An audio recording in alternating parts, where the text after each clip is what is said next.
Bismillah. Hai korang, bersama saya lagi Fira untuk satu hari satu menu bersama Aiskrim Gelang by Tikapi. Hari ni saya masak sendiri. Okay, so ni menu kita hari ni. Ayam gepuk korang. Ada nasi, ada ayam, kita ada kobis, kita ada tahu goreng, kita ada tempe goreng, kicap, sambal ayam gepuk dengan gajas. So ni ayam kita merangup lagi. Bismillah.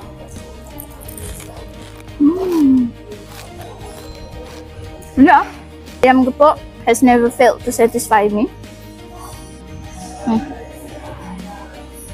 Bismillah.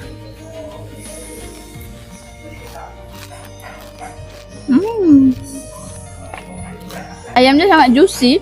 Ayam dia tak kering sangat lah. Tak kering pun. Saya nak makan dengan tempe sekali. Bismillah.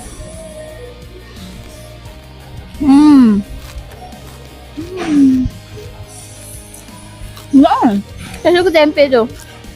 Kalau untuk korang yang tak tahu, ayam gepuk kita ni kat antara best seller kita lah. Untuk korang yang tak pernah try lagi, boleh datang cuba sendiri dekat Aiskrim Gelang by Tikapi. Dan kita ada happy hour juga tau untuk ayam gepuk ni. Termasuk menu-menu lain juga. Kita buka setiap hari kecuali hari Isnin daripada pukul 9 pagi sampai 10 malam. So korang kalau nak datang, cepat datang tau. Bismillah.